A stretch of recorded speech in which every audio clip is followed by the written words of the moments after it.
Assalamualaikum warahmatullahi wabarakatuh.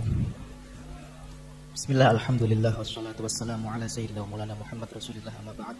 Terima kasih saya sampaikan kepada Tubagus Imam Ibrahim yang telah memberikan saya kesempatan untuk memaparkan data-data kami yang di Keraton Kanoman. Perlu diketahui, saya datang ke sini membawa surat mandat, surat tugas dari Pangeran Patih Raja Muhammad Qadiran, Patih Kesultanan Kanoman, dan mandat dari Kanjeng Gusti Sultan Raja Muhammad Emiruddin Sultan Anom Kaping 12 untuk memaparkan data-data yang ada di kami. Dan untuk saya sampaikan, saya pertegas ke semuanya yang hadirnya ada di sini. Saya ingin menyampaikan bahwa saya bukan elang. Saya bukan keturunan. Saya orang biasa. Ini banyak disalahpahami oleh banyak orang, dikira saya elang, dikira saya keturunan dari keraton. Saya bukan elang. Saya orang biasa dan saya bangga saya menjadi orang biasa, menjadi anak dari ayah saya dan ibu saya. Saya tentu saja kita sepakati bahwa siapapun boleh berbicara sesuai dengan kapasitasnya, dan saya di sini akan berbicara sesuai dengan kapasitas dan keilmuan saya. Di data-data kami di Keraton Kanoman, kita mempunyai kajian naskah Purwakaca Rubanagari yang sudah dialih aksara dan alih bahasa oleh Pak Teddy Sujana dan Pangeran Sulaiman Sulendraningrat. Manuskrip ini aslinya ada di Museum Sri Baduga di Bandung. Ditulis tahun 1720 oleh Pangeran Arya Charbon. Nah, di naskah itu menceritakan tentang silsilah Sunan Gunung Jati yang bersambung kepada Syekh Husain Jumadil Kubro. Nah, di situ karena kita di sini membahas tentang silsilah atau kajian tentang Syekh Husain Jumadil Kubro atau Jamaluddin Al-Akbar, di situ menceritakan bahwa Syekh Husain Jumadil Kubro itu punya anak antara lain yang di data kami. Itu satu Barkat Zainal Alim, yang kedua Ali Nurul Alim, yang ketiga Ibrahim Zainuddin Al-Akbar atau Ibrahim Samarkand. Barkat Zainal Alim nanti punya anak namanya Maulana Malik Ibrahim yang wafat di Gresik tahun 1419. Kemudian Maulana Malik Ibrahim punya anak namanya Maulana Makdar Ibrahim. Makdar Ibrahim kemudian punya anak namanya Fadilah Khan atau Faletehan atau Fatahilah. Jadi Fatahilah itu orang yang berbeda dengan Sunan Gunung Jati. Jadi ada sejarah Banten yang ditulis oleh Husein Jayadiningrat yang beliau merupakan doktor pertama di Indonesia tahun 1913. Beliau ini merupakan murid kesayangan dari Sunan Horgronye, Husein Jayadiningrat yang tadi disampaikan oleh Kang Asep itu. Nah, di situ beliau menyamakan bahwa Fatahilah adalah Sunan Gunung Jati. Ini yang kemudian dibantah oleh Pangeran Sulaiman Ratu Wulung Ayu. Nah, Ratu Wulung Ayu ini anak dari Sunan Gunung Jati dari pernikahan beliau dengan Nyai Tepasari, anaknya Ki Gedeng Tepasan, bangsawan di Mujopahit. Itu jalur dari Maulana Makdar Ibrahim bin Maulana Abdul Ghafur atau Maulana Malik Ibrahim bin Barkat Zainal Alim bin Syekh Husain Jumadil Kubro. Anak yang berikutnya dari Jumadil Kubro adalah Ali Nurul Alim.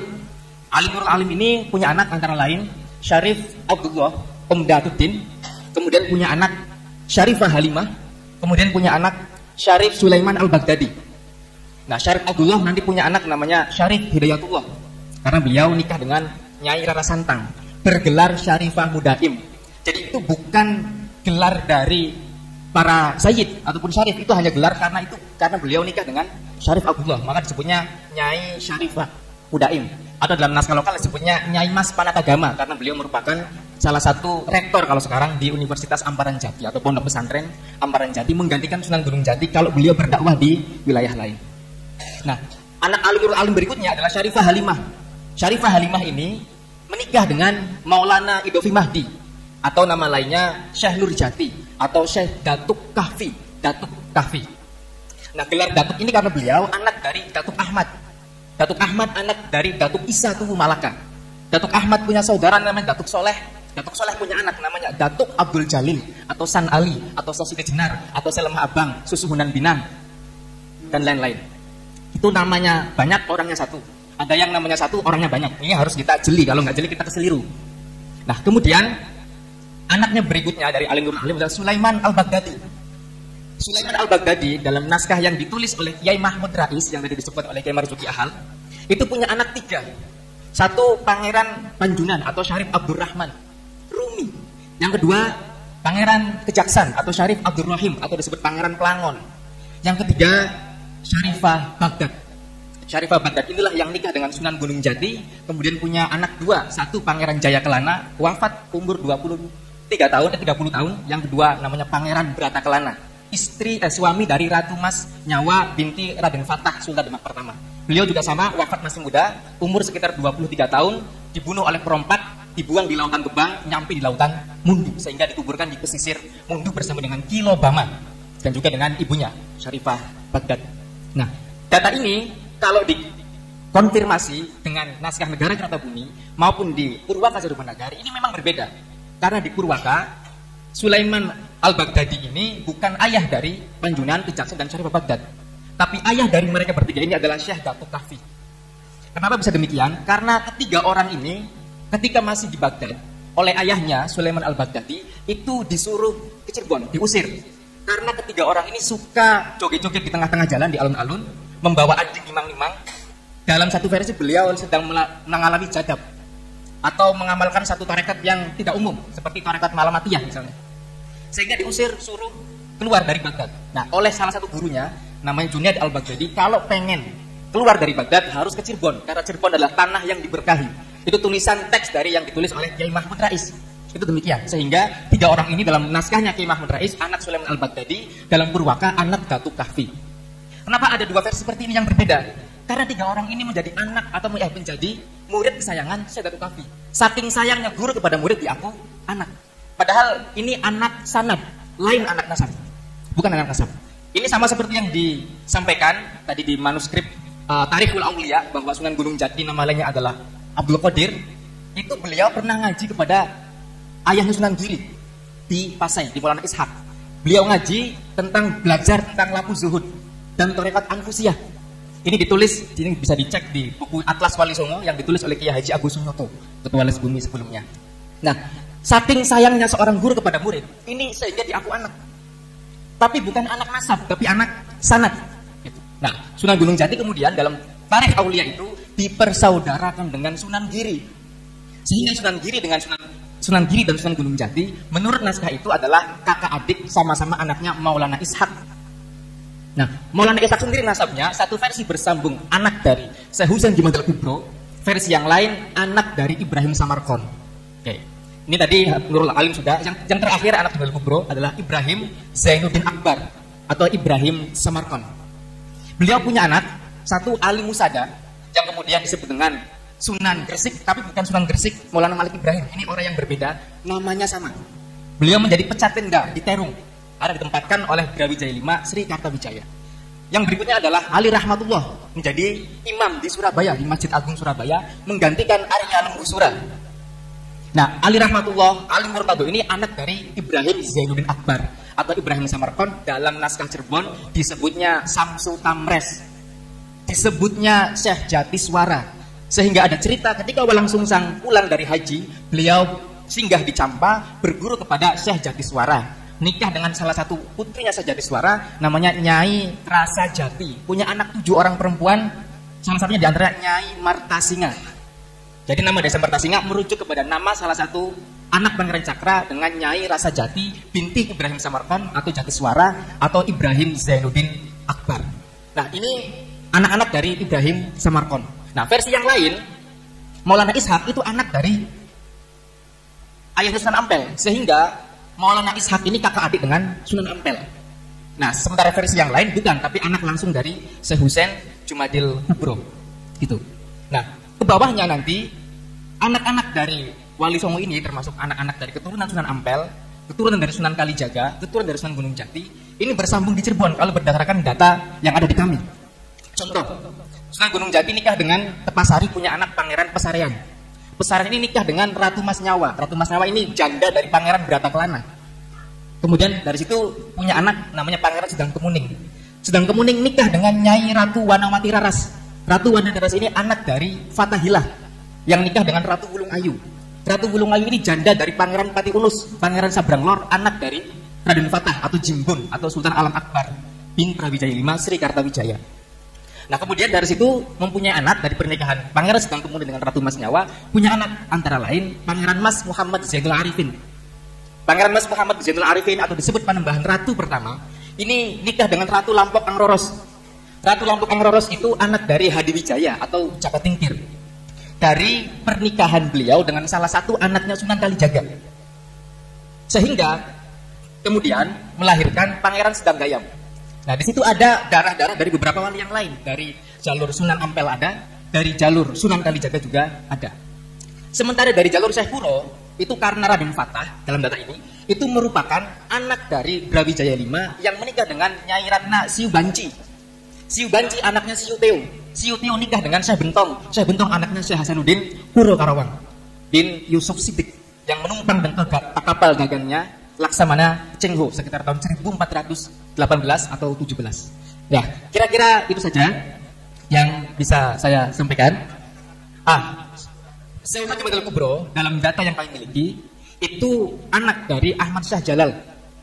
Ahmad Syah Jalal anak dari Amir Abdullah Khanuddin. Nanti gelar Azmatoh itu baru ada di beliau kalau menurut kami.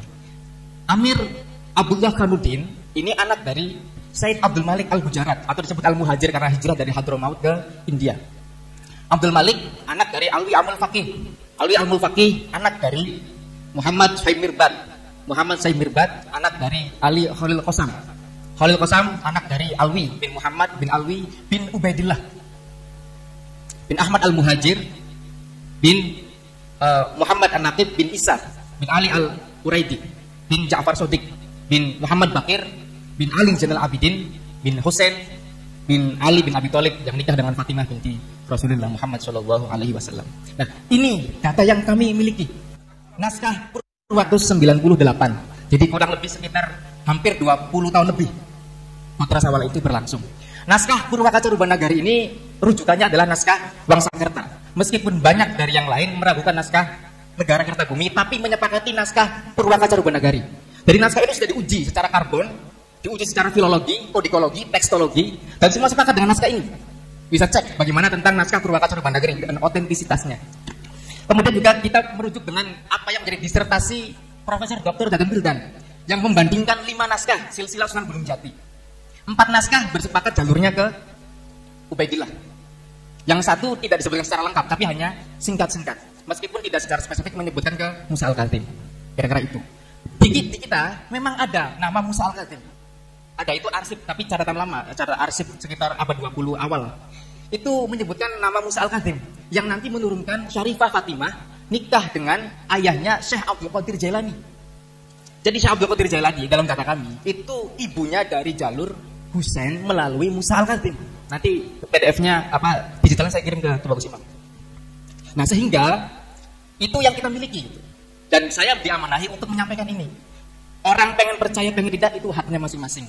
Harapan saya kita menghargai pendapat masing-masing tanpa harus memaksa jalur kami ke jalur yang lain. Gitu. Dan kita sesuai dengan apa yang kita miliki. Dan tidak berubah ke manapun. Itu amanah dari Gusti Pangeran Patih Raja Muhammad Qadiran Patih Kesultanan Kahraman. Iya, sejarah yang ada silsilah. Ya. Apa? Bukan diagram, itu cerita, itu narasi, tapi di dalamnya ada silsilah. Termasuk sampai silsilah Sultan Kanoman dan Sultan Kasepuhan.